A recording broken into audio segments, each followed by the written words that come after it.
I always believed that family meant unconditional support, that the sacrifices we make for our loved ones would eventually be recognized with at least a modicum of gratitude.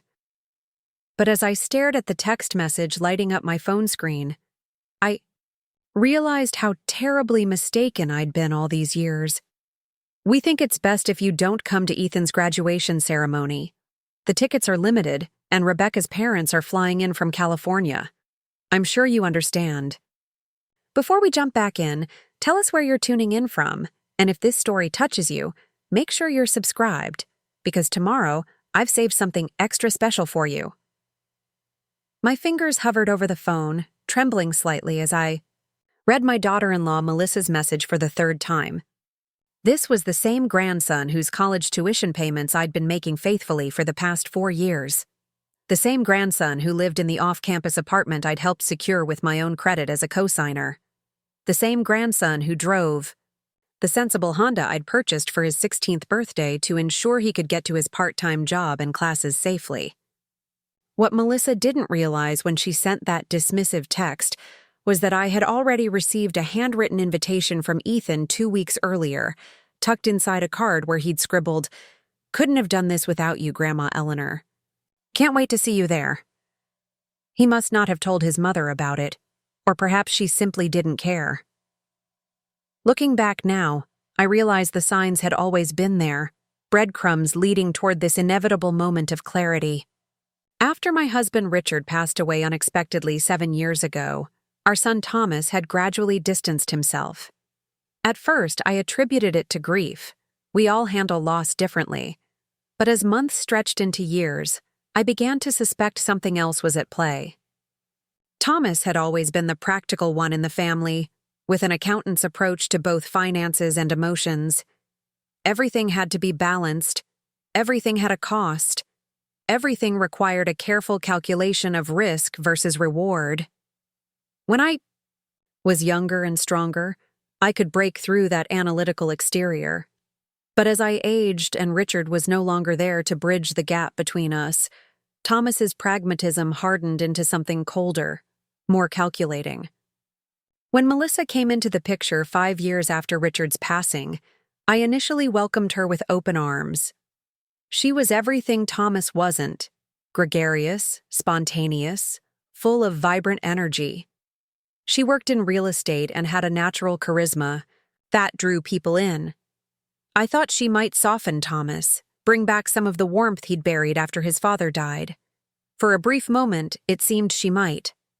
But 3 months into their relationship, the first request came. Could I help with the down payment on a house they'd found?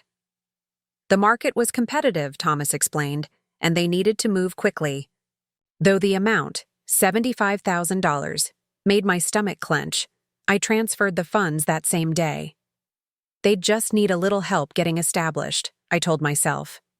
Then they'd be fine on their own. The house was just the beginning. Over the next few years, I became their financial safety net. Thomas never directly asked for money. That would have been too straightforward, too vulnerable. Instead, Melissa would casually mention their struggles during our increasingly infrequent family dinners, and Thomas would sit in silence, examining his plate as if the answers to his problems might be found between his potatoes and green beans. The property taxes went up again this year, Melissa would sigh, shooting a meaningful glance at Thomas, who would then turn to me with that same expression he'd worn as a child when asking for a new bicycle or video game. "Mom, you know we wouldn't ask if we weren't really in a bind." And I never said no. How could I? These were my family's needs, and after nearly 40 years as a high school English teacher, I had saved prudently and invested carefully. Richard and I had lived well below our means, squirreling away funds for a retirement that he never got to enjoy. What better use for that money than helping my son and his family? The requests grew more frequent and more substantial. Private, school tuition for Ethan, landscaping for their backyard, a necessary kitchen renovation, Melissa's luxury SUV when her perfectly functional previous car was barely 3 years old.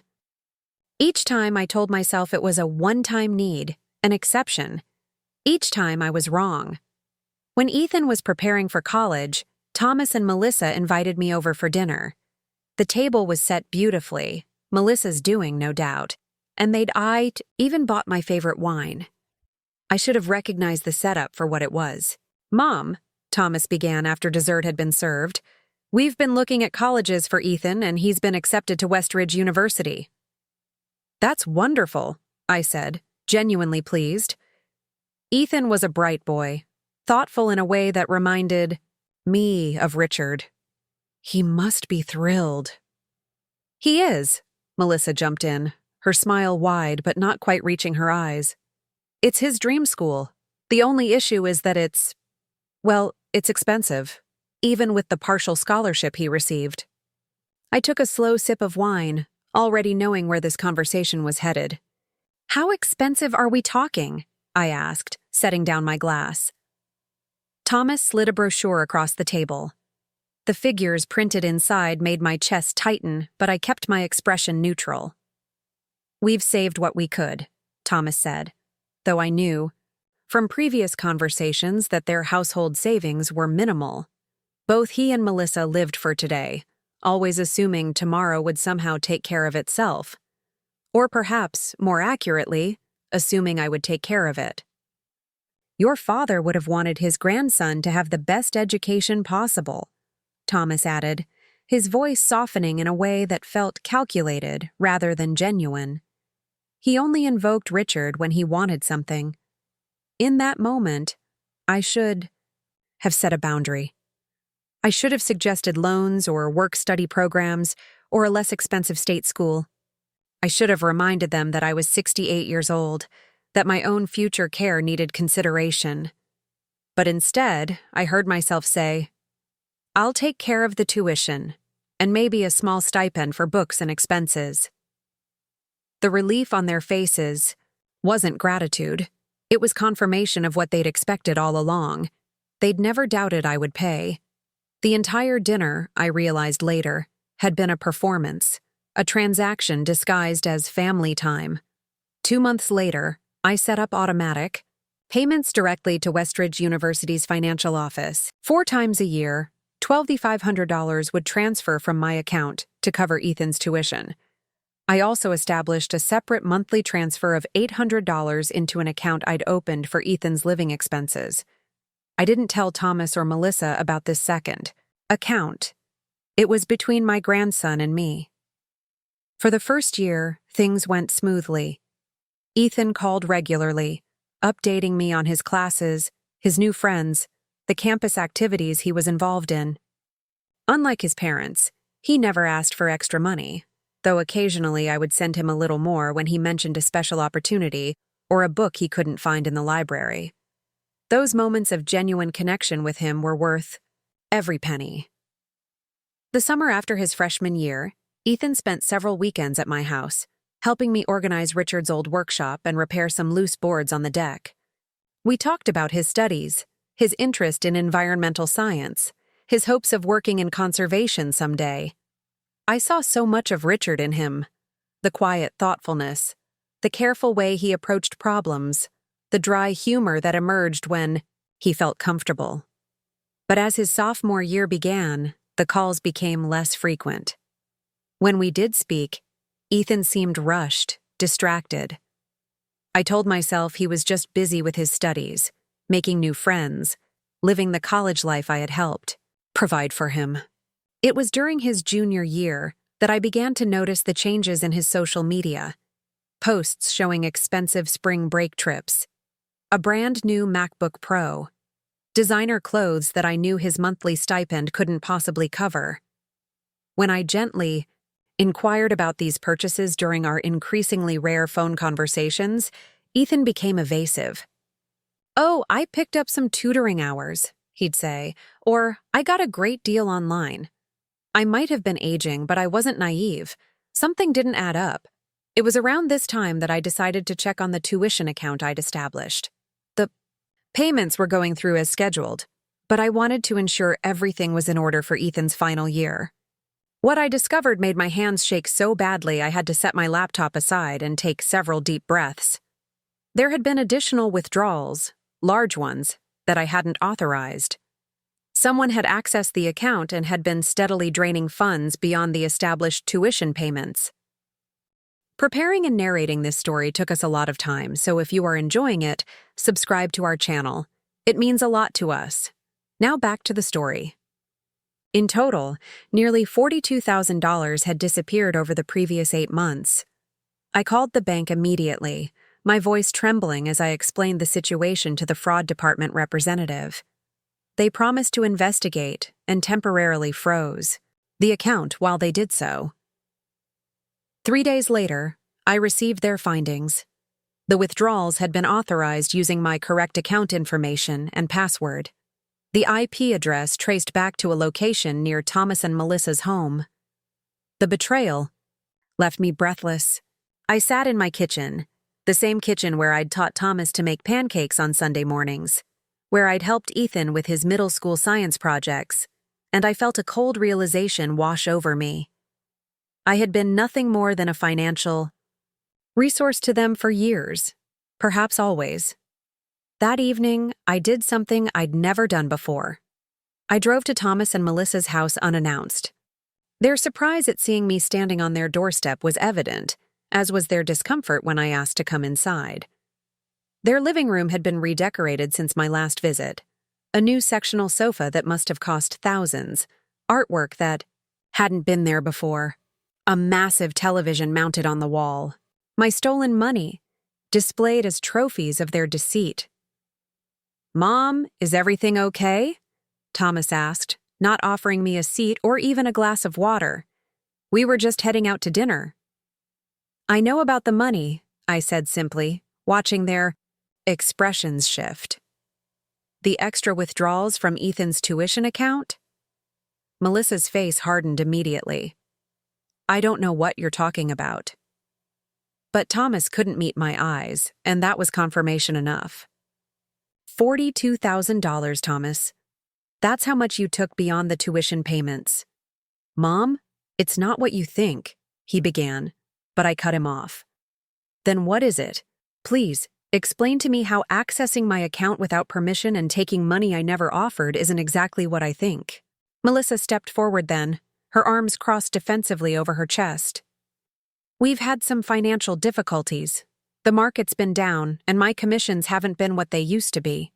We were going to pay it back." "When?" I asked, looking around at their immaculate home, their new furnishings, the designer watch glinting on Thomas's wrist. "And with what money? The money you're spending on all of this?" "You've always helped us," Thomas said, his voice taking on the petulant tone I recognized from his teenage years. "You have more than enough. What's the big deal if we borrowed a little extra? It's all going to be ours eventually anyway." His words struck me like a physical blow. That's how he saw me. Not as his mother, not as a person with my own needs and feelings, but as a bank account he would one day inherit. "I think I should go," I said quietly, turning toward the door. "Mom, wait," Thomas began, but Melissa cut him off. "Let her go. She'll cool down." As I walked to my car, I heard their front door close behind me. They didn't even watch to make sure I got safely to my vehicle. In that moment, something inside me, some last shred of maternal indulgence, finally broke. The next morning, I made 3 phone calls.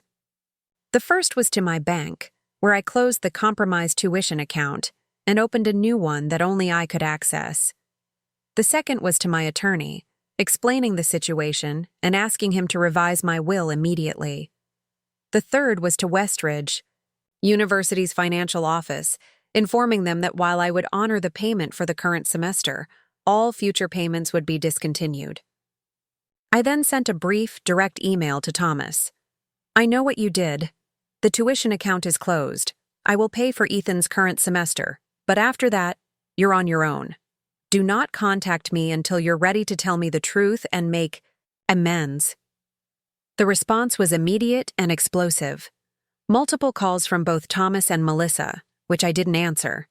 Texts ranging from apologetic to accusatory to outright threatening. I blocked their numbers. Then came the emails, which I filtered to a separate folder without reading. Finally, to my surprise, Ethan called. "Grandma, what's going on?" he asked, his voice conveying genuine confusion. "Dad and Melissa are freaking out about something to do with my tuition." I took a deep breath, uncertain how much Ethan knew about the financial arrangements or the theft. "Honey, did you know I've been paying your full tuition for the past 3 years?" A pause. I thought Mom and Dad were handling most of it.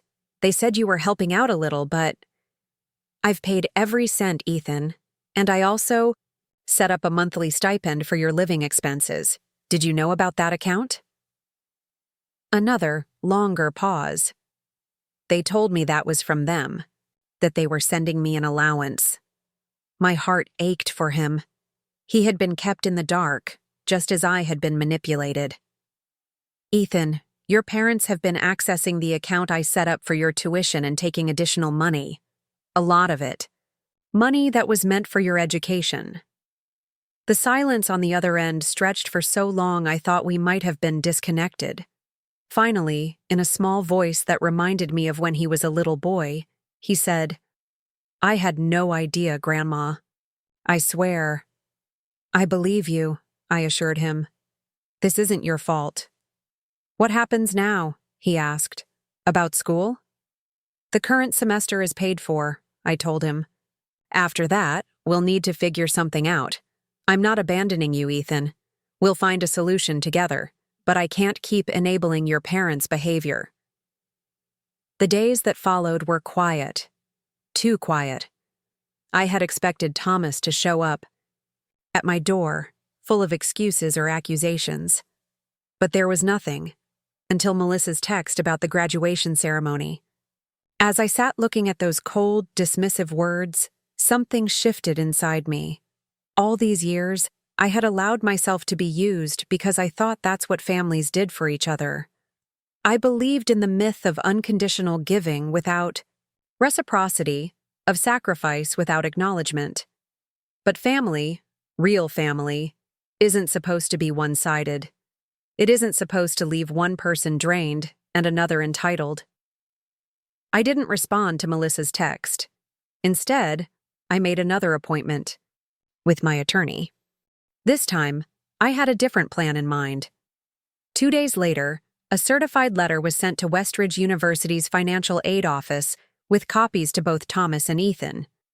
In it, I clearly outlined that I would be establishing a new educational trust for Ethan, one that would cover his final year of tuition and potentially graduate school, if he chose to continue his education.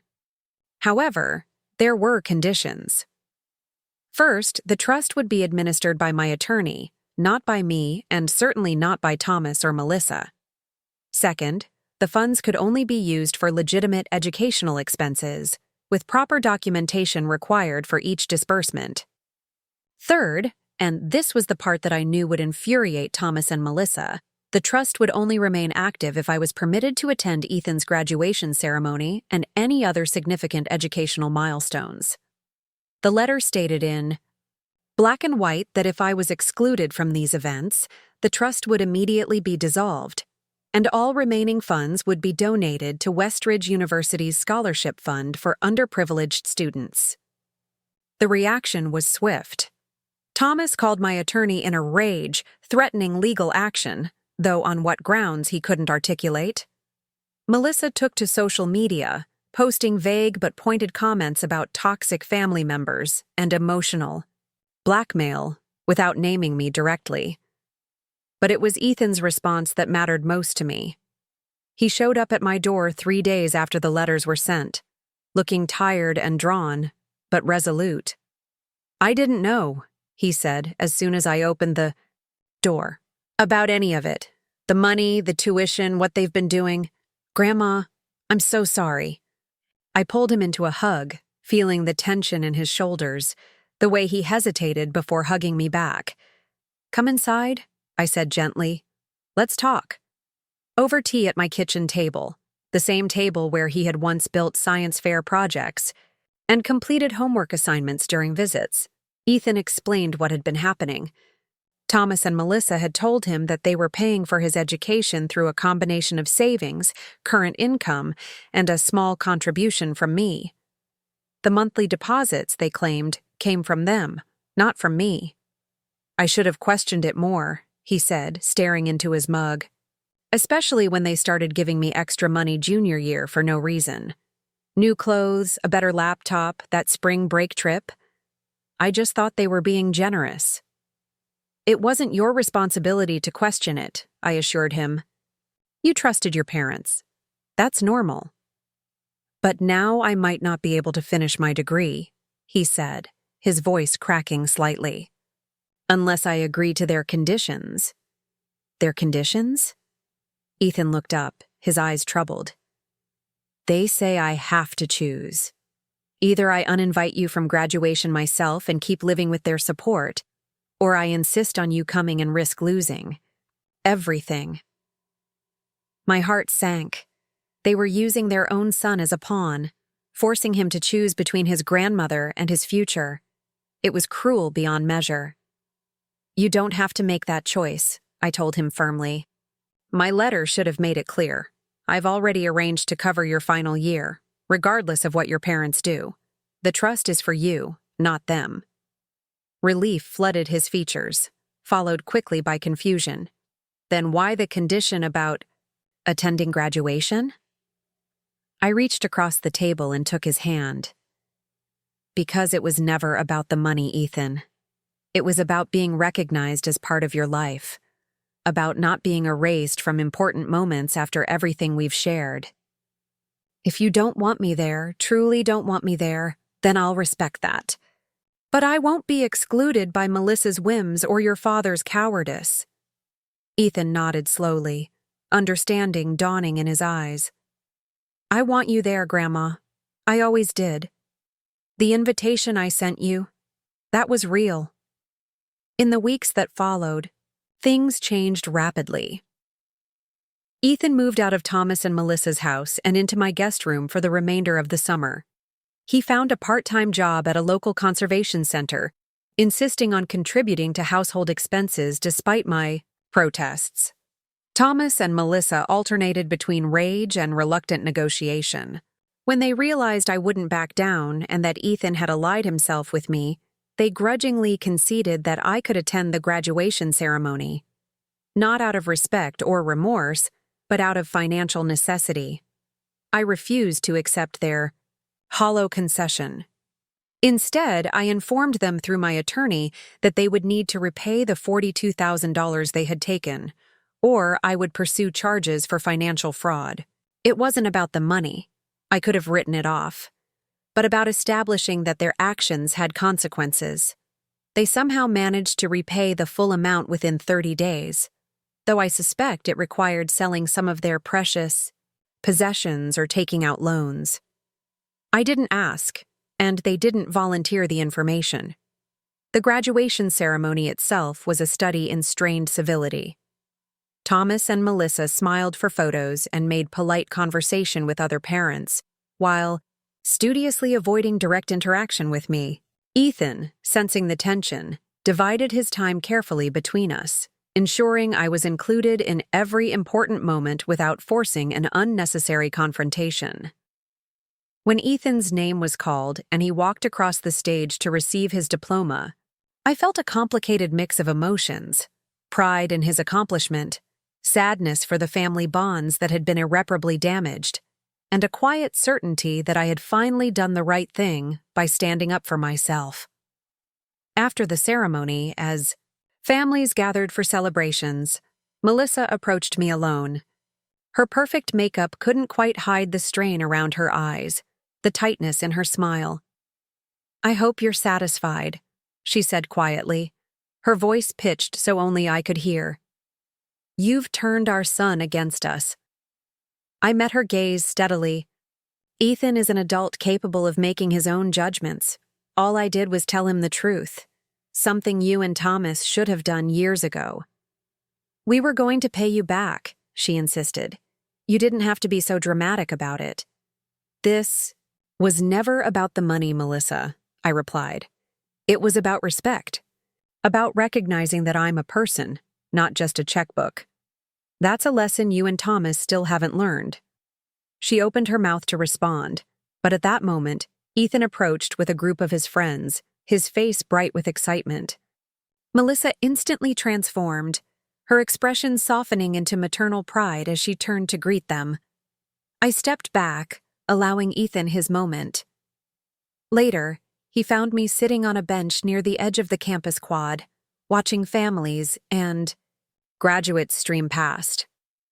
"Hey, Grandma," he said, dropping onto the bench beside me. "Thank you for coming. It meant a lot." "I wouldn't have missed it for the world," I told him truthfully. "So what happens now?" he asked, his expression turning serious. "With you and Mom and Dad?" I considered his question, looking out at the bright spring day, the hopeful faces of graduates embarking on new beginnings.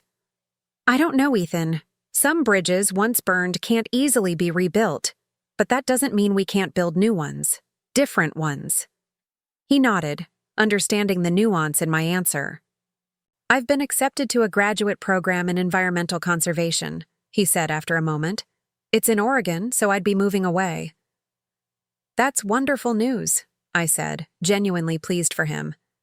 "Is it what you want?" "It is," he confirmed.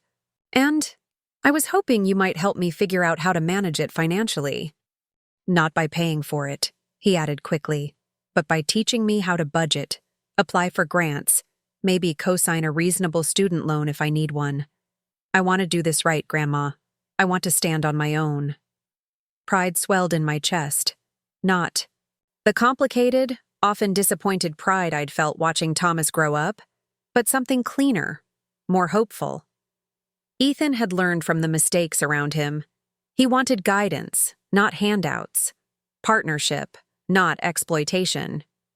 I would be honored, I told him. That evening, as I drove home alone, I reflected on the journey that had brought me here. The years of giving without boundaries, of allowing myself to be used in the name of family obligation, the painful awakening to the truth, the difficult but necessary steps toward reclaiming my self-respect. I thought of the money I had spent on Thomas and his family over the years, hundreds of thousands of dollars that might have funded a more comfortable retirement for myself, perhaps even some of the travel Richard and I had always planned to do someday. And that money was gone now, and with it, the illusion of gratitude I had nursed for so long.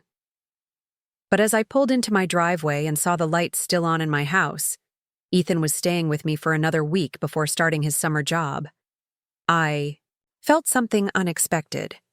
Freedom. Freedom from the one-sided expectations that had defined my relationship with Thomas for decades. Freedom to establish new boundaries, to give when and where I chose, to require respect as a condition of my generosity. I had lost a son in many ways, but I had gained something precious in return: self-respect, clarity, and a genuine relationship with my grandson built on mutual care rather than financial dependence. As I stepped into my home, Ethan called out from the kitchen, "Grandma, hope you don't mind? I started dinner. Nothing fancy, just pasta." Such a simple thing, a meal prepared, a thoughtful gesture, a recognition of my value beyond what I could provide financially. In that moment, I knew I had made the right choice.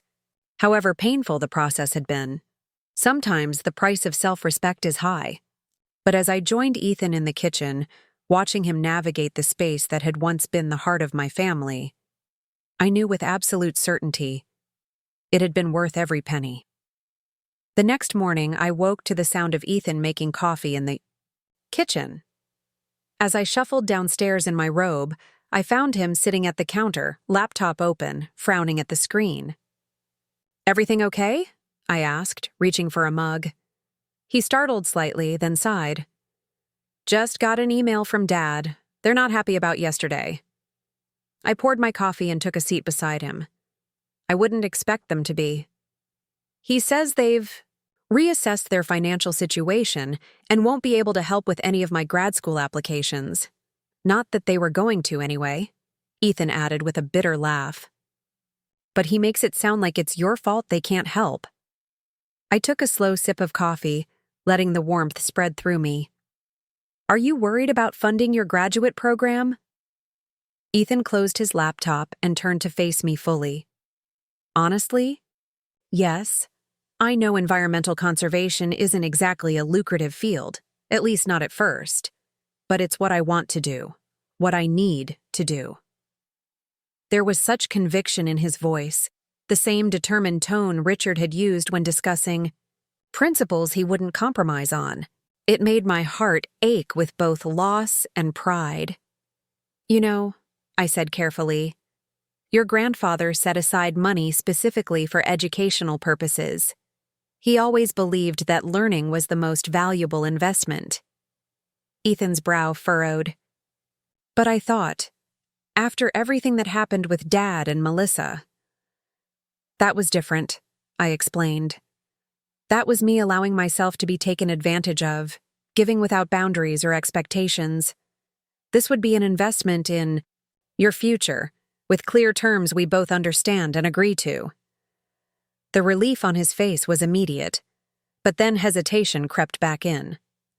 I don't want to be like them, Grandma. I don't want to use you.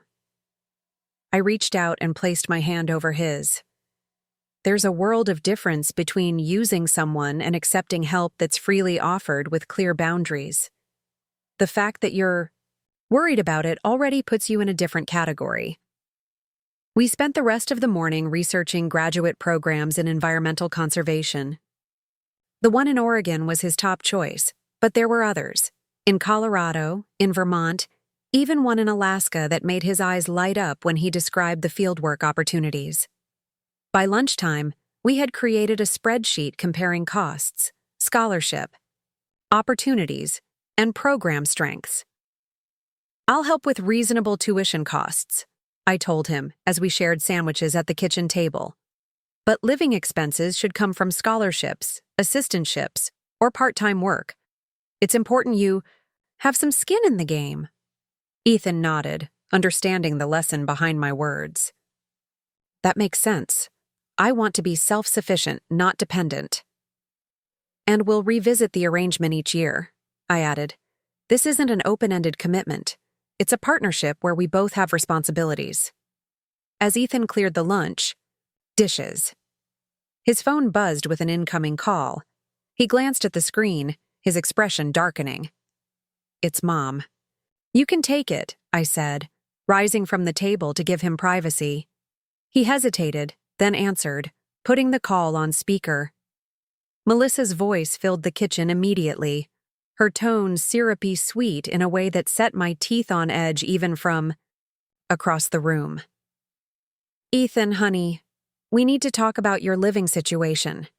Your father and I think it would be best if you came home now that graduation is over. We have concerns about you staying with your grandmother. Ethan's eyes met mine, a silent communication passing between us. What kind of concerns, Mom? Melissa's voice shifted, becoming more clipped. She's manipulating you, Ethan, using money to control the family. It's not healthy. I could see Ethan's jaw tighten, but his voice remained remarkably calm. That's interesting coming from you and Dad, considering what I've learned about the tuition account. A pause. Then Melissa's tone changed entirely, dropping the pretense of maternal concern. We made a mistake. We've admitted that, but your loyalty should be to your parents, not to her. My loyalty, Ethan said slowly, is to the truth, and to people who respect me enough to be honest with me. We've always been honest with you, Melissa protested, but the lie was so blatant I could see Ethan physically recoil from it. Were you honest about where my tuition money came from? About that allowance you supposedly gave me? About taking $42,000 that wasn't yours to take? Another pause, longer this time. When Melissa spoke again, Her voice had that familiar edge I'd heard whenever she was backed into a corner. "We did what we thought was best for our family. Your grandmother has more than enough money. She's just being selfish now because she wants to control everything." Ethan ran a hand through his hair, frustration evident in the gesture. "Mom, I'm 22 years old. I'm not a child you can manipulate by twisting the narrative. I know." "What happened? I've seen the bank statements." "Fine," Melissa snapped, dropping all pretense of warmth. "Stay with her. But don't expect us to bail you out when she gets tired of playing the generous grandmother and cuts you off too. And don't think this won't affect your inheritance. Your father and I have been discussing changes to our will." The absurdity of the threat, as if Thomas and Melissa had substantial assets to leave Ethan that weren't already mortgaged to the hilt or purchased with my money, almost made me laugh out loud. But Ethan's expression remained serious. "I'm not making decisions based on potential inheritances, Mom. I'm making them based on how people treat me now, how they've treated others. I'll come by next week to pick up the rest of my things." He ended the call before Melissa could respond, then set the phone down on the counter with deliberate care, as if afraid he might throw it otherwise. "I'm sorry you had to hear that," he said after a moment. I shook my head. "Don't apologize for her behavior. It's not your responsibility. I just don't understand how they can twist everything so completely. In their version, you're the villain, and they're the victims." "It's easier than admitting they've done something wrong," I explained. "People who can't face their own mistakes often create elaborate justifications to protect their self-image."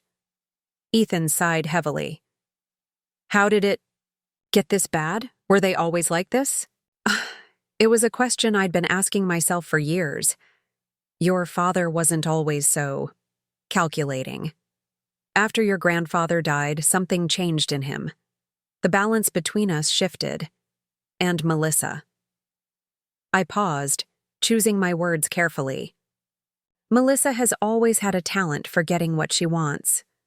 We spent the rest of the afternoon in companionable silence, Ethan working on graduate school applications at the dining room table, me catching up on correspondence in my small home office. Around 4 o'clock, the doorbell rang. I wasn't expecting visitors, and after the events of the past few days, I approached the front door with caution. Through the peephole, I saw Patricia Wells, my next-door neighbor for the past 15 years, and one of the few friends who had stood by me after Richard's death. "Patricia!" I greeted her with genuine warmth, opening the door. "What a nice surprise!" But Patricia's usual cheerful expression was replaced by concerned furrows across her brow. "Eleanor, I need to talk to you. May I come in?" I ushered her into the living room, noting the stiff set of her shoulders, the way she clutched her handbag like it might anchor her to the earth. "What's wrong? Has something happened?" Patricia perched on the edge of my sofa, her voice dropping to a near whisper, though Ethan was in another room. "I didn't want to worry you, but I thought you should know. Thomas and Melissa were here earlier, while you were at the graduation ceremony." My skin prickled with unease. "Here? At my house?" She nodded grimly. "They pulled into your driveway around 11. I noticed because I was working in my front garden. They had a key. I assumed you'd given them one, and they went inside. For about 20 minutes, then left carrying a small box." I sank into the armchair opposite her, my mind racing. I hadn't given Thomas a key to this house. The only spare was. My gaze drifted to the kitchen drawer where I kept spare keys, emergency contacts, and other household essentials. "Eleanor?" Patricia prompted gently. "Should I have called you right away?" I wasn't sure if they had your permission, but something felt off about it. "No, you did the right thing telling me now," I assured her. "Thank you for keeping an eye out." After Patricia left, I went straight to the kitchen drawer. The spare key was still there, but that didn't mean much. Thomas could have made a copy years ago during one of his visits. More concerning was what they might have taken, or what they might have been looking for. I called to Ethan, who appeared in the doorway looking quizzical. Everything okay?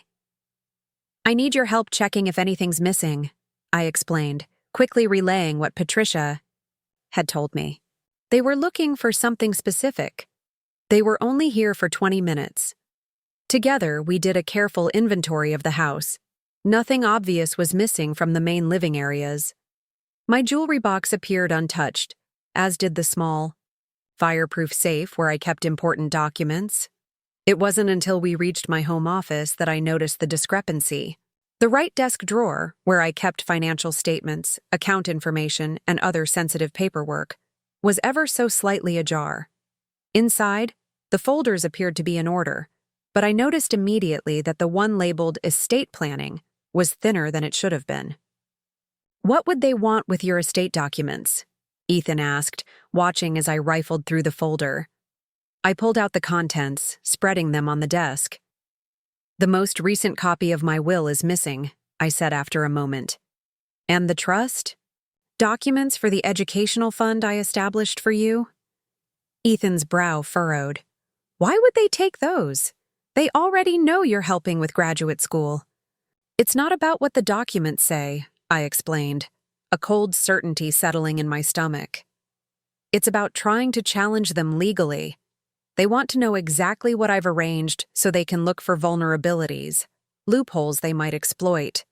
That's despicable," Ethan said, his voice tight with anger. "Breaking into your house, stealing private documents.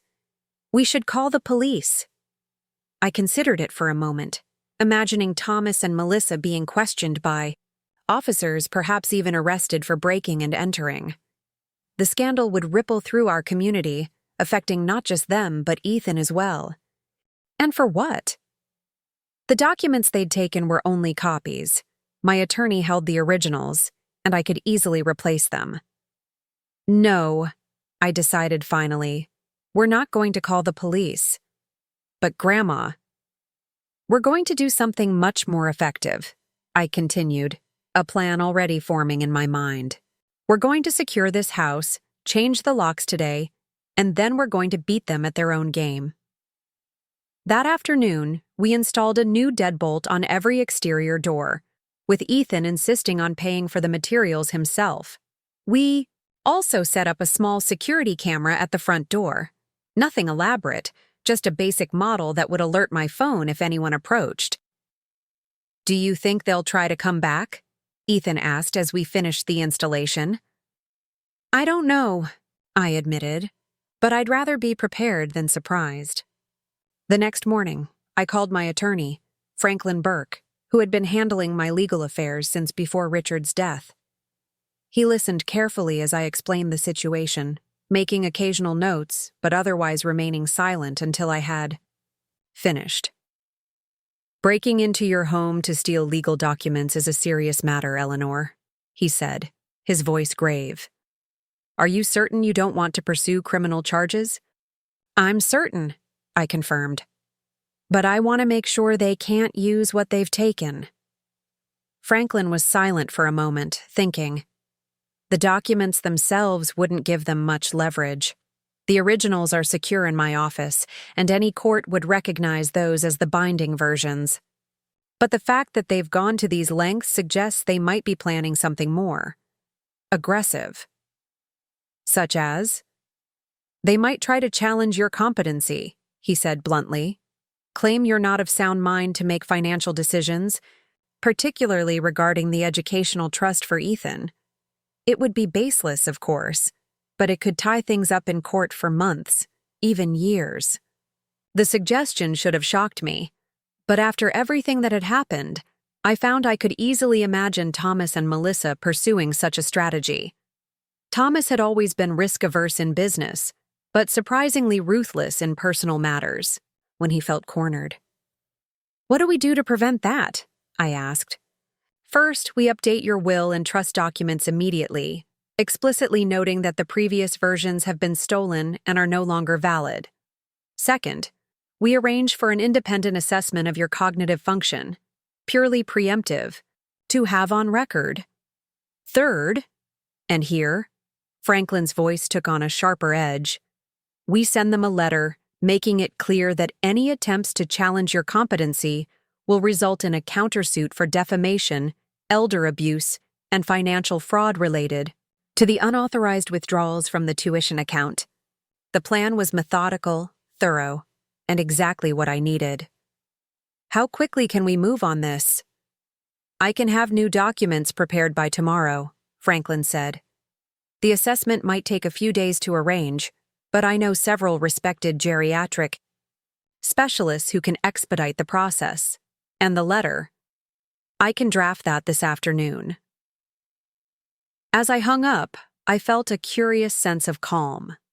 For years, I had avoided confrontation with Thomas, making excuses for his behavior, retreating whenever tensions rose. It had seemed easier that way, less painful than acknowledging how deeply our relationship had deteriorated. But now, with everything in the open, there was a strange liberation in simply defending myself without apology. Ethan left that afternoon for his part-time job at the conservation center, promising to return in time for dinner.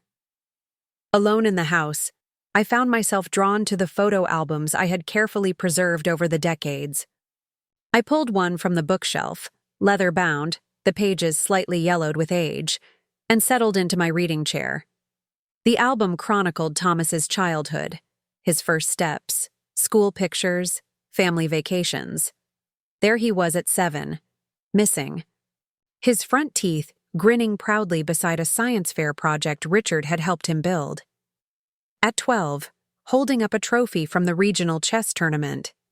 At 16, posing awkwardly in a rented tuxedo before his first high school dance. Where had that boy gone? The one with the quick laugh and curious mind, who used to bring me wildflowers picked from the side of the road, just because. Had there been signs I'd missed, warnings I'd ignored? Or had life simply reshaped him, one small compromise at a time, until he became someone I barely recognized? My phone rang, interrupting my reverie. The screen showed a number I didn't recognize. "Hello?" I answered cautiously. "Mrs. Dawson?" A woman's voice inquired. "This is Olivia Chen from First National Bank. I'm calling because we've had a request to access your safe deposit box, and I wanted to verify it with you directly." My grip on the phone tightened. "I haven't made any request to access my safe deposit box." There was a pause, followed by the sound of computer keys clicking. "Our records show that Thomas Dawson attempted to access the box about an hour ago. He presented identification and claimed to be acting as your authorized representative."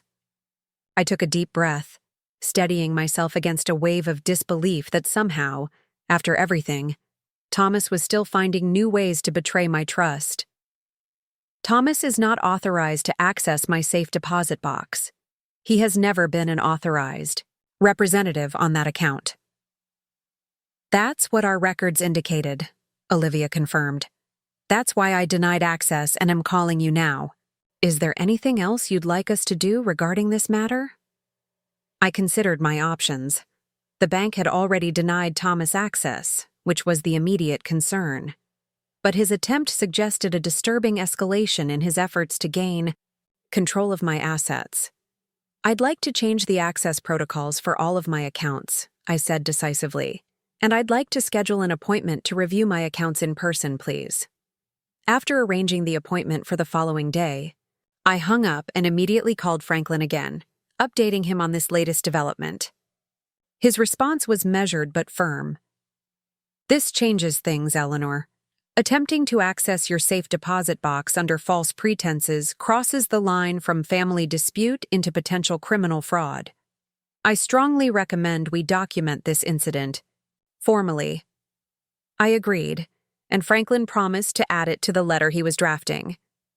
By the time Ethan returned that evening, I had received a draft via email, outlining in crisp, unemotional legal language the consequences Thomas and Melissa would face if they continued their current course of action. Ethan read it over my shoulder, his expression growing darker with each paragraph. "They really tried to access your safe deposit box? What were they hoping to find?" "I keep some family heirlooms there. I explained. Jewelry that belonged to your great-grandmother. Some collectible coins your grandfather invested in. Nothing of extraordinary value, but enough to be worth taking, I suppose. It's like they've gone completely off the rails, Ethan murmured. I keep thinking I must have missed something growing up. Some clue that they were capable of this. People are complicated, I said, though the platitude felt inadequate even as I spoke it.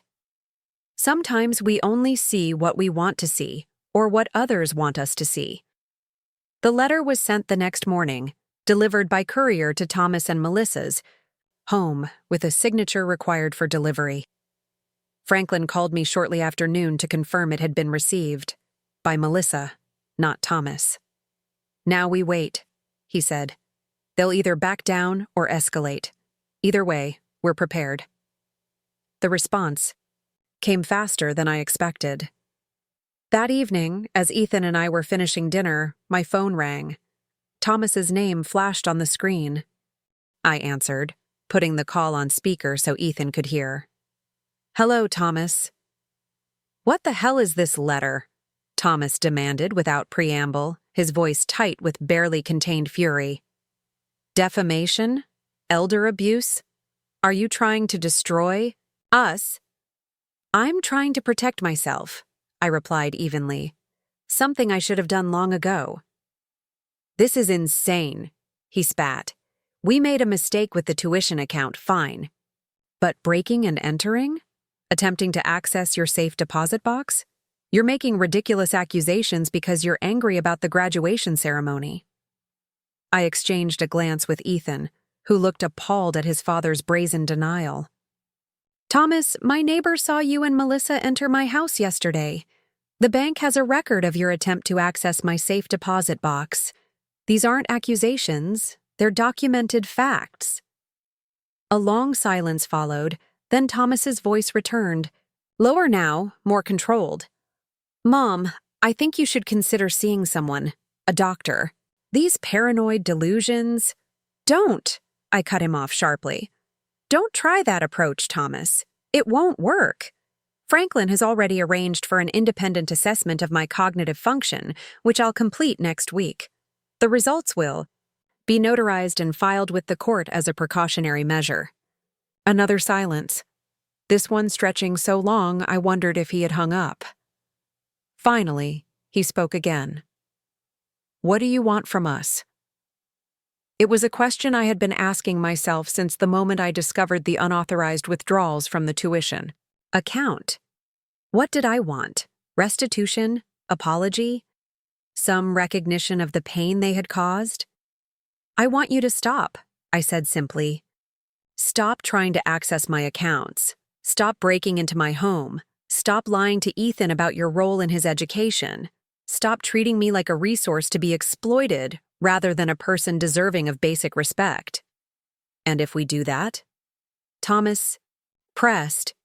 If we stop, as you put it, what then? What happens to this letter, these threats of legal action? They remain on file with my attorney, I said firmly, as insurance that our agreement will be honored. But if there are no further incidents, no further attempts to undermine me or access my assets without permission, then I won't pursue legal action for what's already occurred.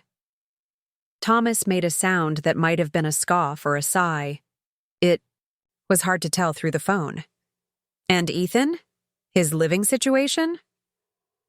Ethan is an adult, I reminded him. Where he lives is his decision, not yours or mine. Fine, Thomas said after a moment, his tone clipped. We'll stop, as you put it. But this changes everything between us. You understand that, right? There's no coming back from this. The words were meant to wound, to make me question my resolve, to provoke the maternal instinct to preserve family harmony at any cost. But instead, I felt only a sad certainty that Thomas was right, though not in the way he intended. There was no coming back, not to the illusion of family I had clung to for so long, not to the willful blindness that had allowed me to ignore red flags for years. I understand, I said quietly. Goodbye, Thomas. As I ended the call, Ethan reached across the table and squeezed my hand. "You okay?" I nodded, surprised to find that I genuinely was. "Yes, I think I finally am." The days that followed brought a strange new rhythm to my life. Without the constant background anxiety of wondering when Thomas might call with another financial emergency, I found myself with more mental and emotional energy than I'd had in years.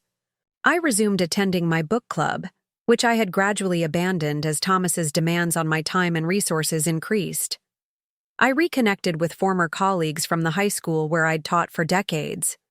I even joined a water aerobics class at the local community center, something Richard had often encouraged me to try for my arthritis. Ethan divided his time between his job at the conservation center, his graduate school applications, and helping me tackle long-neglected projects around the house. Together, we repainted the guest bedroom, cleared out Richard's old workshop, which had become more of a storage area over the years, and planted a small vegetable garden in the backyard. It was during one of these shared projects, sorting through boxes in the attic, that Ethan discovered an old journal of mine from the years when Thomas was in college. "Grandma, is it okay if I look at this?" he asked, holding up the leather-bound book with its faded blue cover. I hesitated, trying to recall what might be written in those pages. "I suppose so, though I can't imagine it's terribly interesting." Ethan opened it carefully, mindful of the aging spine, and began to read. After a few minutes, he looked up, his expression troubled. "You were worried about Dad even back then." I moved closer, peering over his shoulder at my own handwriting, significantly neater 2 decades ago than it was now. The entry he'd found was from Thomas's sophomore year of college. October 12th, 2003. Thomas called today, asking for another loan. 3rd time this semester. When I asked about the previous money, he became defensive, accused me of not trusting him. "Richard thinks we should require some accountability, receipts, bank statements, something to show where the funds are going.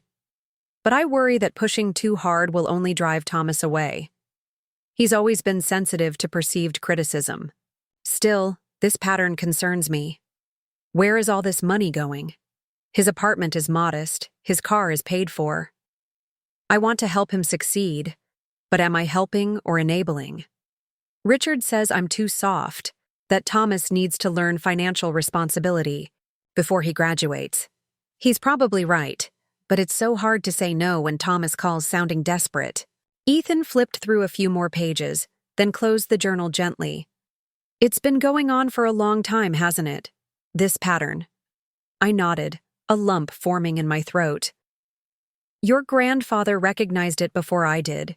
He tried to establish boundaries, but then he got sick, and after he was gone." I trailed off, remembering those dark days after Richard's death, how Thomas had seemed to step up at first, handling funeral arrangements, helping me navigate probate.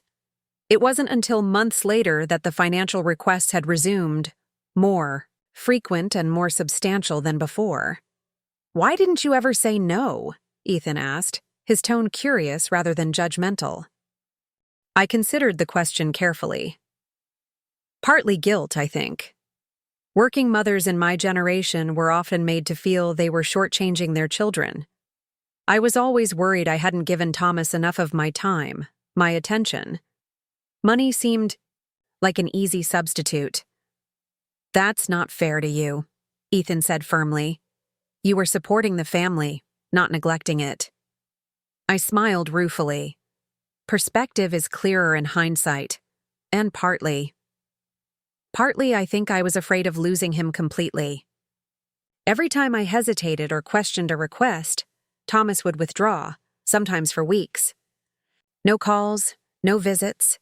It became a pattern. His attention was contingent on my compliance.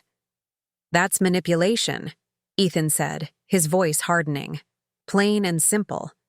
"Yes," I agreed, the admission both painful and liberating. It was, and I allowed it because the alternative seemed worse. We continued sorting through the attic in thoughtful silence, separating items into piles for keeping, donating, and discarding. As the afternoon wore on, I found myself letting go of things I had clung to for years. Old clothes I would never wear again, household items that had been superseded by newer versions, books I would never reread. With each item released, I felt lighter, as if the physical decluttering was mirroring an internal process of letting go. "Grandma," Ethan said suddenly, holding up a dusty photo album I hadn't seen in years. "What's this?" I took it from him, blowing off a layer of dust to reveal a faded cover labeled Family Vacations, 1985-1995. Inside were photographs from the summer trips Richard and I had taken with Thomas during his childhood, camping in Yellowstone, driving along the California coast, a memorable week in Washington, D.C. when Thomas was 12. "Your father loved those trips," I said softly, turning the pages slowly. "Especially the national parks. He could spend hours hiking, identifying plants, watching for wildlife. I always thought he might pursue something in that field, biology, ecology, something connected to the natural world." "What happened?" Ethan asked. I sighed, closing the album. "Life, I suppose. College exposed him to different influences. He became more interested in business, in the promise of financial success. By the time he graduated, that curious, nature-loving boy seemed to have vanished entirely." Ethan was quiet for a moment, then said, "It's strange to think about how people change, how we become different versions of ourselves over time." "Some changes are growth," I said, setting the album aside. "Others are something else. The trick is knowing the difference." As we finished our work in the attic and carried boxes downstairs, I found myself reflecting on Ethan's observation. People do change, sometimes gradually, sometimes dramatically, sometimes in ways that bring them closer to their true selves, sometimes in ways that distance them from it. Thomas had changed, yes. But so had I. The woman who had passively enabled decades of financial exploitation, who had substituted money for boundaries, who had accepted disrespect as the price of maintaining a flimsy facade of family harmony, she was changing too. Growing a spine, as Richard might have said with his characteristic bluntness. Finally learning that love without respect is not really love at all, but rather a transaction disguised as affection. That evening, as Ethan and I shared a quiet dinner on the back patio, watching the sunset paint the sky in shades of pink and gold, my phone buzzed with an incoming email. It was from Franklin with the subject line, "Update on Dawson Matter." I read it quickly, then set the phone down, a strange mixture of emotions washing over me. "What is it?" Ethan asked, noting my expression. "Thomas and Melissa have formalized their agreement not to pursue any claims against my estate or the educational trust," I explained. "Franklin says they've signed legally binding documents acknowledging the funds they took improperly and agreeing not to contest any of my financial decisions going forward." "That's good, right?" Ethan said, though he seemed to sense there was more to my reaction. "Yes, it's good," I agreed. "It's protection. But it also feels like the end of something. The final acknowledgement that our relationship will never be what I hoped it might be." Ethan reached across the table and covered my hand with his. "I'm sorry, Grandma. I really am." I turned my hand to clasp his, grateful for the simple human connection. Don't be. Some endings are necessary. They make room for new beginnings. As we sat there in the fading light, I felt a sense of peace settling over me. Not the resigned peace of someone who has surrendered to circumstances beyond their control, but the earned peace of someone who has finally chosen their own path, forward regardless of the cost. Thomas and Melissa had shown me who they truly were. Now I was showing them, and perhaps more importantly myself, who I truly was. Not just a checkbook, not just a safety net, not just a grandmother who could be taken for granted and then discarded when inconvenient, but a woman of substance and backbone, capable of drawing boundaries, demanding respect, and when necessary, walking away from relationships that had become toxic beyond repair. It wasn't the future I had envisioned when I first held my son in my arms, or when I watched him graduate, or when I danced at his wedding. But it was a future I could face with dignity intact, with self-respect renewed, and with the quiet certainty that I had finally done the right thing, not just for Ethan, but for myself. 3 months passed with surprising tranquility. August arrived with its heavy golden light, casting long shadows across my garden, where the tomato plants Ethan and I had planted were now heavy with fruit. He had been accepted to the graduate program in Oregon, his top choice, and would be leaving in just 2 weeks. Though I would miss him terribly, I felt nothing but pride in his achievement and his commitment to forging his own path. We had settled into a comfortable routine during his time with me. Mornings began with shared coffee on the patio, birds providing a gentle soundtrack to our conversations.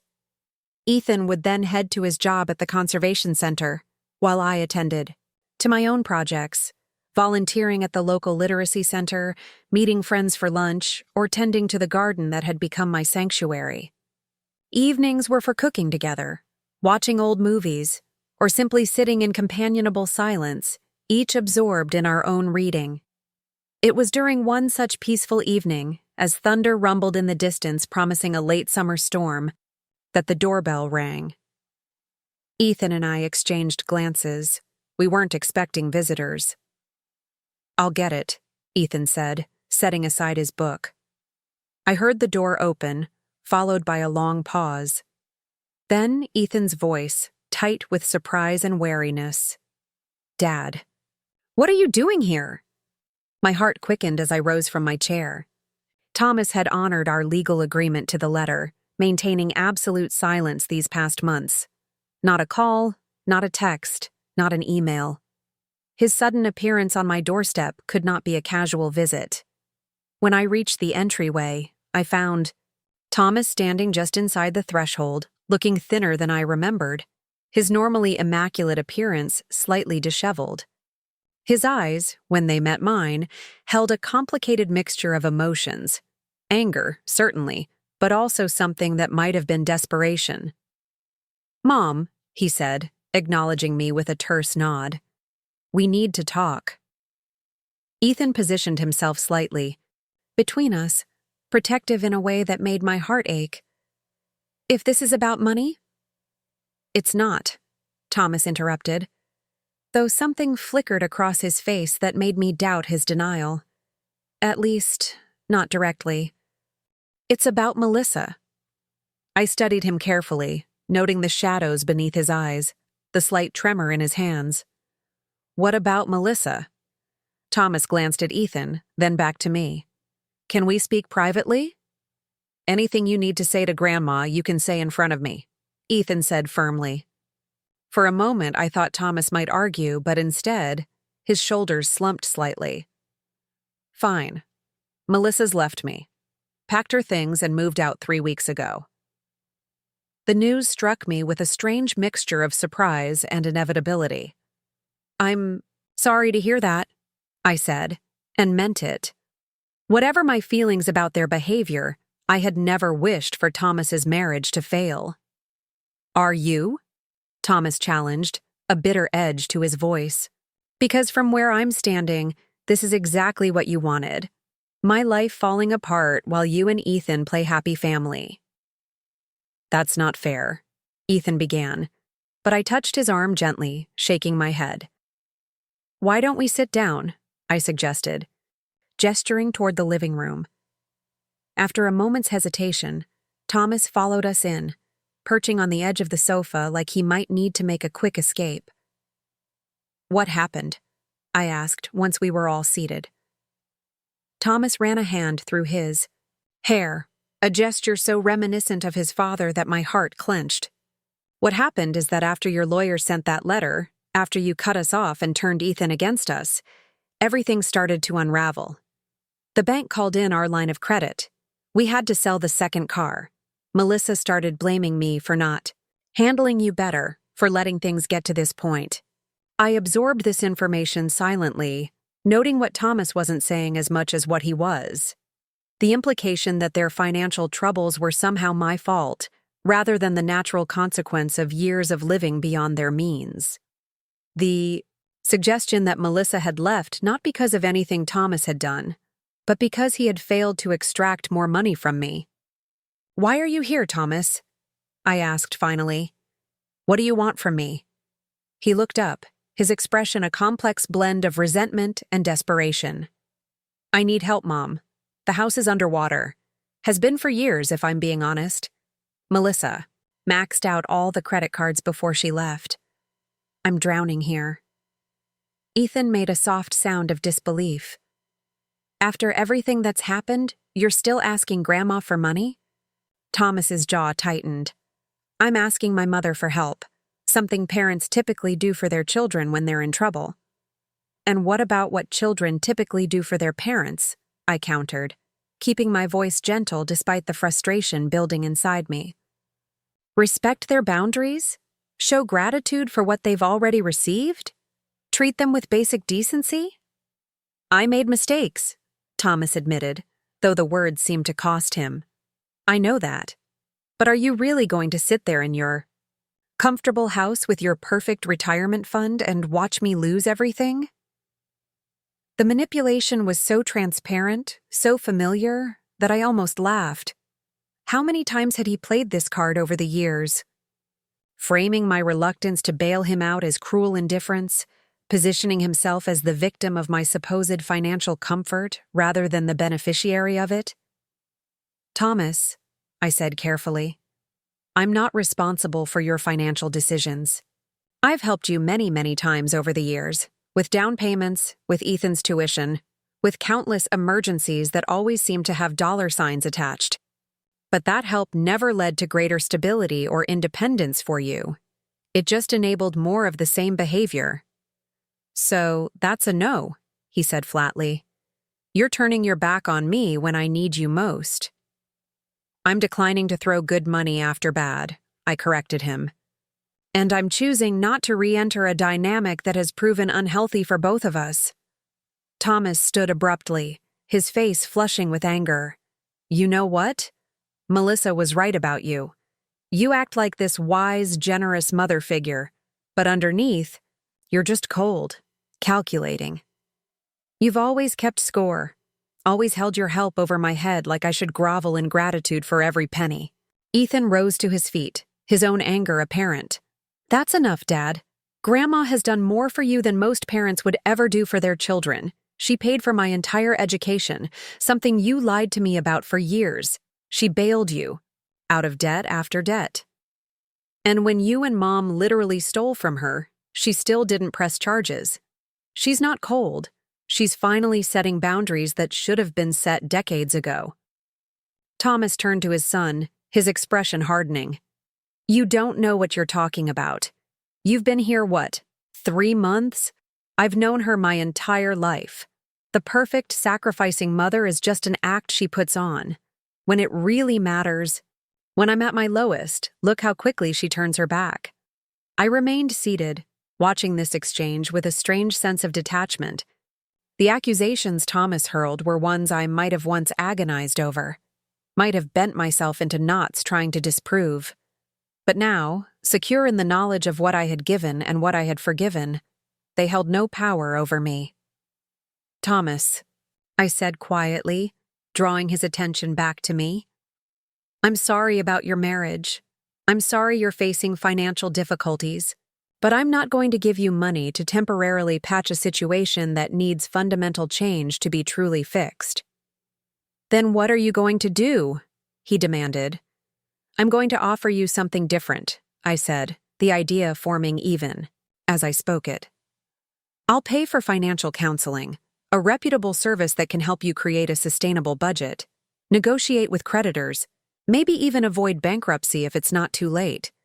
And I'll cover 6 sessions with a therapist of your choosing, because I think there are issues here that go beyond money."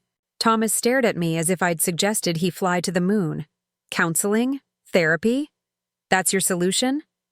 It's my offer, I clarified. You can take it or leave it. For a moment, I thought he might accept. A flicker of something, relief, perhaps, or resignation, crossed his face. But then his expression hardened again, pride overtaking pragmatism. Keep your money, he said coldly, and your amateur psychology. I'll figure this out on my own, just like I always have. The irony of this statement, that he had rarely, if ever, solved his problems without my financial intervention, hung in the air between us, but I let it pass unremarked.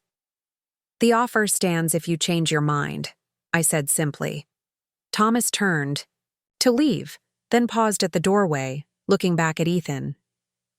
When you're done playing grandson of the year, when she eventually disappoints you too, don't say I didn't warn you. Ethan shook his head, a mixture of sadness and resolve in his expression. The only disappointment here is watching you refuse real help, because it's not the kind of help that lets you avoid responsibility.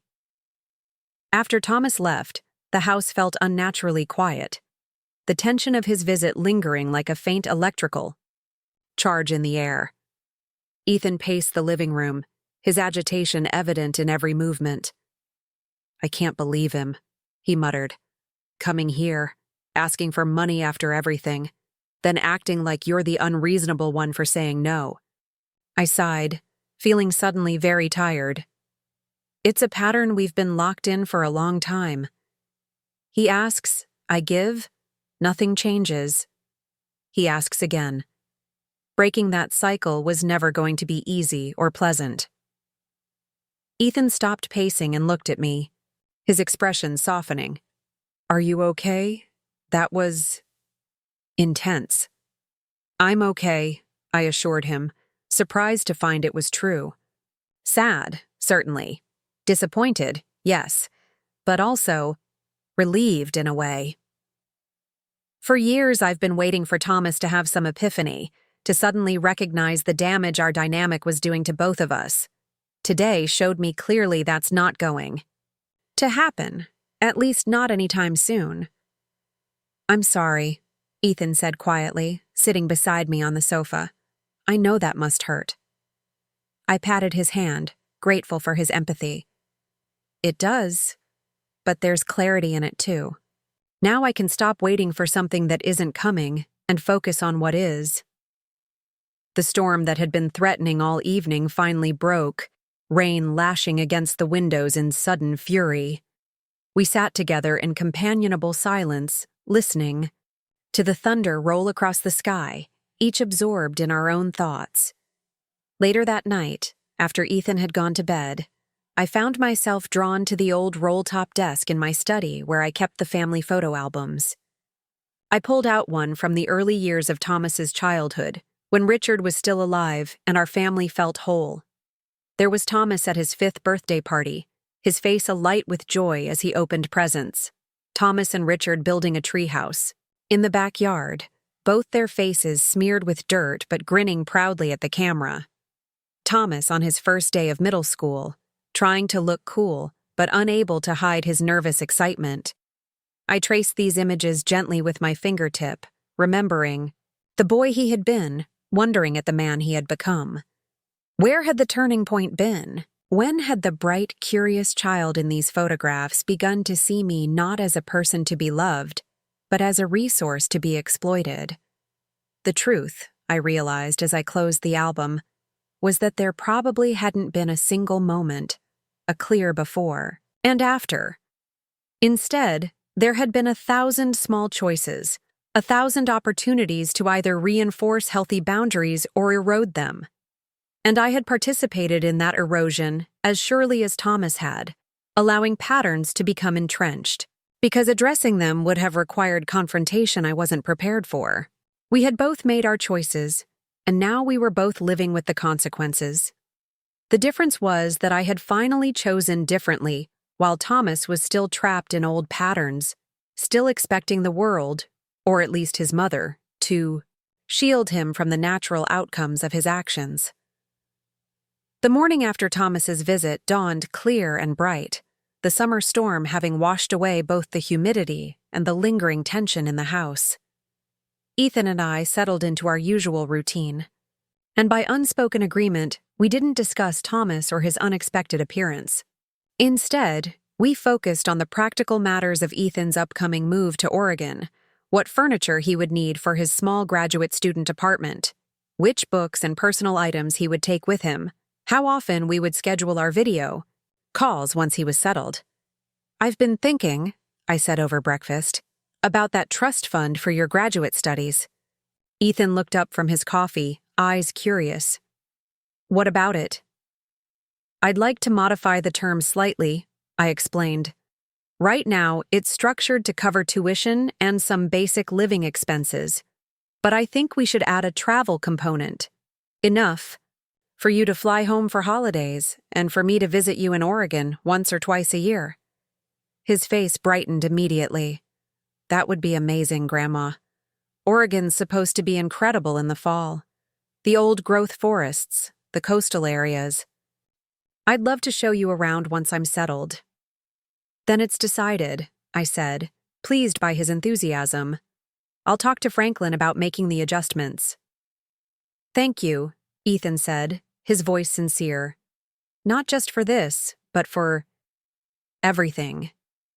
These past few months living here, working through all this stuff with Dad and Melissa, it's been hard, but it's also been one of the most honest times in my life. I feel like I finally understand where I come from, both the good and the bad." I reached across the table and squeezed his hand. "You come from both your father and me, that's true. But who you are, who you become, that's entirely your own creation."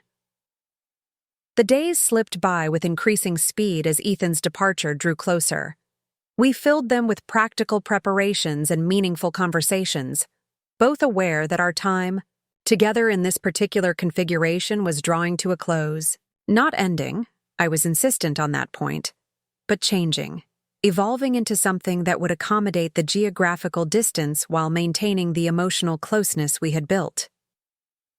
A week before Ethan was set to leave, Patricia from Next Door stopped by with a curious piece of news. "I thought you should know," she said as we shared iced tea on the patio. "Thomas was here yesterday while you were at your book club. He sat in his car across the street for nearly an hour, just watching the house." A chill ran through me despite the August heat. "Did he try to come to the door?" Patricia shook her head. "No, just sat there. I would have called you, but by the time I realized who it was, he was already leaving." I thanked her for the information, assuring her it was probably nothing to worry about. But after she left, I found myself checking that the security system was armed, double-checking that the new locks were secure.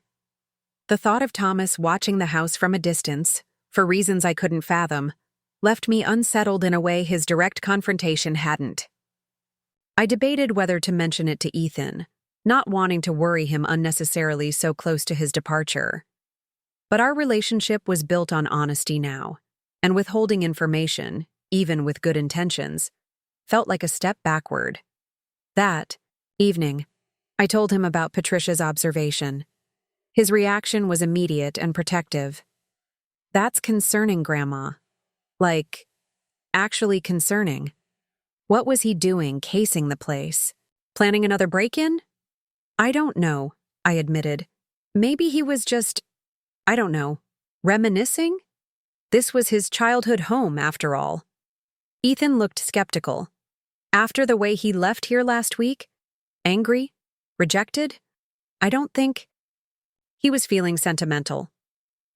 I couldn't argue with that logic. Thomas's demeanor during his visit had been anything but nostalgic. "What do you think we should do?" "First, I think we should document it," Ethan said decisively. "Email your lawyer so there's a record. Second, I think we should upgrade the security system before I leave. Add outdoor cameras, motion sensor lights, the works. Isn't that a bit excessive?" I suggested, though the idea had merit. "After everything that's happened? No, I don't think so," Ethan replied. "Dad's clearly not in a good place right now. He's angry, He's desperate financially, and he seems to believe you somehow owe him a bailout. I'd rather be overcautious than underprepared. The next day, we made the security upgrades Ethan had suggested. The process was simpler than I'd expected. Wireless cameras that connected to my smartphone, motion-activated lights that required minimal installation, a doorbell camera that would alert me to any visitors even when I wasn't home. The whole system cost less than I'd anticipated, and the peace of mind it provided was immediate. 3 days before Ethan's scheduled departure, the doorbell camera sent an alert to my phone while we were grocery shopping. I checked the notification to find Melissa standing on my front porch, looking significantly less polished than the last time I'd seen her. Her normally perfect hair was pulled back in a simple ponytail, her face free of makeup, her clothing casual rather than the carefully coordinated outfits she typically favored. "It's Melissa," I told Ethan, showing him the phone screen. "At the house." His eyebrows shot up in surprise. "What could she possibly want?" "I guess we'll find out when we get home," I replied, feeling strangely calm about the prospect. After the emotional intensity of Thomas's visit, I found myself curiously detached from whatever drama Melissa might bring. When we arrived home 20 minutes later, Melissa was still there, sitting on the front steps, scrolling through her phone. She stood as we pulled into the driveway, smoothing her jeans in a gesture that seemed more nervous than vain. "Eleanor." She greeted me as I approached, her tone lacking its usual sharp edge. "I was hoping we could talk." I nodded, unlocking the front door. "Come in." Unlike Thomas, she made no attempt to exclude Ethan from our conversation. Instead, she offered him a small, uncertain smile as we settled in the living room. "It's good to see you," she said, and to my surprise, she seemed to mean it. "What can I do for you, Melissa?" I asked directly, not unkindly, but without the excessive politeness that had characterized our interactions for years. She took a deep breath, her hands clasped tightly in her lap. "I want to apologize," she said, the words coming out in a rush. "For everything. The money we took, the lies about Ethan's tuition, the way we've treated you. All of it." I studied her face, looking for signs of the manipulation that had been her trademark, but found only what appeared to be genuine remorse. "What prompted this apology?" I asked.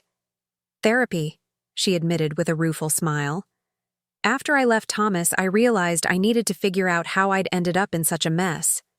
The therapist has been eye-opening, to say the least." "I'm glad." "You're getting help," I said carefully. "But I'm still not clear on why you're here." Melissa nodded, acknowledging the implicit question. "I'm not here to ask for money, if that's what you're worried about. I'm here because making amends is part of my recovery process. And because—" She hesitated, glancing at Ethan. "Because I think you should know that Thomas is not doing— Well, he came by last week," I informed her. "Asking for money to save the house?" "Of course he did," Melissa sighed, shaking her head. "Did he tell you he's been gambling again? That's where all our money went, why the credit cards were maxed out. Not just normal gambling. Day trading, cryptocurrency, high-risk investments that were basically just gambling with fancier names." This revelation, while concerning, wasn't entirely surprising. Thomas had struggled with gambling in his youth, but I had thought, or perhaps had wanted to believe, that he had outgrown it. "How bad is it?" Ethan asked. Melissa bit her lip. "Bad. The house is in foreclosure. His car was repossessed last month. He's been staying with a friend because he can't afford rent anywhere. Despite everything, my heart ached for my son. And you're telling us this because—" "Because I'm worried about what he might do," Melissa said bluntly. "He's desperate, Eleanor. And he blames you for not bailing him out one more time. I've seen him like this before, and it's never ended well." "What exactly are you suggesting he might do?" I asked, a cold feeling settling in my stomach. Melissa hesitated, clearly uncomfortable. "I don't think he would hurt you physically." That's not Thomas. But I wouldn't put it past him to try something else. Another break-in, maybe. Looking for valuables or documents he could leverage somehow. We've upgraded the security system, Ethan assured her. Cameras, motion sensors, the works. Good, Melissa said, visibly relieved. That's good. He mentioned something about getting what he deserved the last time we spoke. I've been worried about what he meant. We talked for nearly an hour, Melissa filling in gaps in our understanding of Thomas's recent behavior and financial situation. The picture she painted was troubling. A man spiraling into addiction and desperation, increasingly detached from reality and responsibility. When she finally rose to leave, I walked her to the door, feeling an unexpected sense of closure. Thank you for coming, I said sincerely, for the warning and for the apology. I should have done it months ago, she admitted. Maybe years ago. I got caught up in the lifestyle, in the idea that we deserved more than we could afford. It's no excuse, but it's the truth. What will you do now? I asked, genuinely curious about her plans. Keep going to therapy, she said with a small smile. Work on becoming someone I can actually respect when I look in the mirror. I've taken a job at a smaller real estate firm, one with less pressure to maintain a certain image. It's a step back career-wise, but a step forward in every other way. As I watched her drive away, I felt a curious mixture of emotions. Sadness for the years of deception, concern for Thomas's well-being, but also a grudging respect for Melissa's apparent commitment to change. People could surprise you, it seemed, even after years of disappointing behavior. That night, after Ethan had gone to bed, I sat at my desk and wrote a letter to Thomas. Not an email, not a text, but an actual letter, handwritten on the stationery. Richard had given me one Christmas many years ago. I wrote without accusation or recrimination, simply expressing my ongoing love for him as my son, my concern for his current situation, and my hope that he would seek professional help for his gambling addiction. I included information about treatment options, both inpatient and outpatient, and reiterated my offer to pay for therapy and financial counseling. I made it clear that I would not provide direct financial assistance, but that I would support his recovery efforts in any way that didn't enable further self-destructive behavior.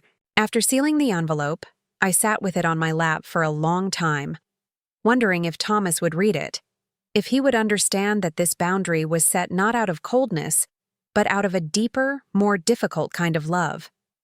The kind that refuses to participate in someone's self-destruction, even when that refusal causes pain to both parties. The night before Ethan's departure, we shared a special dinner on the patio, surrounded by the herb garden we had nurtured together over the summer. The evening air was warm and fragrant with basil and rosemary, crickets providing a gentle soundtrack to our conversation. I've been thinking about something, Ethan said as we lingered over dessert. After what Melissa told us about Dad, about the gambling, I'm worried about him. So am I admitted. I've written him a letter offering to help with addiction treatment, but I don't know if he'll accept it. Ethan nodded, his expression thoughtful. I think I need to try to talk to him before I leave for Oregon. Not to fix everything, I know. That's not possible, but just to, I don't know, leave the door open a crack. I reached across the table and squeezed his hand. I think that's a wise and compassionate choice. Will you be okay here alone? He asked, his concern evident. With everything that's happened, with Dad potentially still watching the house. I'll be fine, I assured him. The security system is in place. I have Patricia next door keeping an eye out, and Franklin on speed dial if anything concerning happens. Besides, I'm not as fragile as you might think. Ethan smiled at that. No, you're definitely not fragile. If anything, these past few months have shown me just how strong you really are. The next morning, before driving Ethan to the airport, we toured the house one last time, ensuring everything was secure for my return to living alone. As we stood in the kitchen, Ethan pulled an envelope from his backpack and handed it to me. "What's this?" I asked, turning it over in my hands. "Open it after I'm gone," he said. "It's just something I want you to have." I tucked the envelope into my purse, promising to read it later. The drive to the airport was quiet, both of us lost in our own thoughts, the impending separation bittersweet after our months of shared daily life. At the security checkpoint, Ethan pulled me into a tight hug. "Thank you," he whispered, "for everything." "Go change the world," I told him, blinking back tears. "And call me when you land." I watched him disappear through the security gate, his tall figure gradually becoming lost in the crowd of travelers. Then I walked slowly back to my car, aware of the emptiness waiting for me at home, but also of the new fullness in my heart. When I returned to the house, the silence was palpable. I wandered from room to room, touching familiar objects, adjusting to the absence of Ethan's energy and presence. Finally, I settled in my favorite chair by the window and pulled out the envelope he had given me. Inside was a card, handmade from heavy watercolor paper. On the front was a careful painting of my garden, with its tomato plants and herb borders. Inside, Ethan had written a message that made tears spring to my eyes. "Grandma, thank you for teaching me what real love looks like. Not blind giving without boundaries, but thoughtful support that respects both the giver and the receiver. Thank you for showing me that it's never too late to stand up for yourself, to demand the respect you deserve, to say no when necessary and yes when appropriate. You've given me more than an education. You've given me a blueprint for living with integrity. I promise to honor that gift by being the kind of person who gives back more than he takes, who earns respect rather than demanding it, who faces hard truths instead of running from them. I love you, and I'm proud to be your grandson. Ethan." I traced his words with my fingertip, feeling a sense of peace and accomplishment that transcended the difficult journey of the past months. Whatever happened with Thomas, whether he accepted help or continued down his self-destructive path, I had succeeded in one crucial area: breaking the cycle of enabling and entitlement that had threatened to claim another generation. Ethan would forge his own path, making his own mistakes surely, but free from the toxic patterns that had ensnared his father. He would enter adulthood with a clearer understanding of both healthy boundaries and genuine generosity than Thomas had ever possessed. And I would continue my own journey, not as a passive facilitator of others' poor choices, but as a woman who had finally learned to value herself enough to say no when necessary, to offer help that truly helped rather than enabled, to love without sacrificing self-respect. The graduation ceremony that Melissa had tried to exclude me from had marked not just the end of Ethan's undergraduate education, but the beginning of my own education in self-worth. The tuition payments I had canceled weren't just about money. They were about reclaiming my power, about refusing to participate any longer in a relationship that had become fundamentally disrespectful and one-sided. As evening fell, I moved to the patio with a glass of wine, watching the sunset paint the sky in shades of pink and gold. My phone buzzed with a text from Ethan. "Boarding now. I love you, Grandma." I smiled as I typed my reply. "I love you too. Safe travels. This will always be your home." Setting the phone aside, I gazed out at the garden Ethan and I had tended together, at the life I had built for myself, at the future stretching out before me, uncertain in some ways, but clearer than it had been in decades. I raised my glass, in a silent toast to new beginnings, to hard-won wisdom, to the liberation that comes from finally saying enough. The path forward would not be without challenges. Thomas might yet attempt to manipulate or pressure me. The legal boundaries Franklin had established might be tested. The emotional wounds of decades of unhealthy dynamics would not heal overnight. But for the first time in years, perhaps in my entire adult life, I was facing those challenges not as a woman defined primarily by maternal obligation, but as a complete person with needs and rights of my own. Not just a mother, not just a grandmother, but Eleanor. Strong, resilient, worthy of respect. As darkness settled around me, stars beginning to emerge in the clear summer sky, I felt a sense of rightness, of alignment with my true self that had eluded me for too long. The price of that alignment had been high, a shattered relationship with my son, months of legal negotiations, painful confrontations, and revelations. But sitting in my garden, surrounded by the peaceful night, I knew with absolute certainty it had been worth it. Every difficult conversation, every sleepless night, every moment of doubt, all of it worth the freedom I now felt, the authentic connections I had built with Ethan and reclaimed with myself. Tomorrow would bring its own challenges and joys. I would wake up in an empty house, but not an empty life. I would continue setting boundaries where needed and extending genuine help where appropriate. I would honor the wisdom I had gained at such cost by living according to its lessons. And perhaps someday, Thomas would find his way back. Not to my checkbook, but to a genuine relationship built on mutual respect rather than financial dependency. I would leave that door open, as Ethan had said, not wide enough to allow old patterns to reestablish themselves, but enough to permit the possibility of something new, something healthier to emerge from the ashes of what had been burned away. Until then, I would live my life on my own terms, grateful for the love that remained, wiser for the lessons learned, and at peace with the choices I had made to protect both my financial security and my fundamental dignity.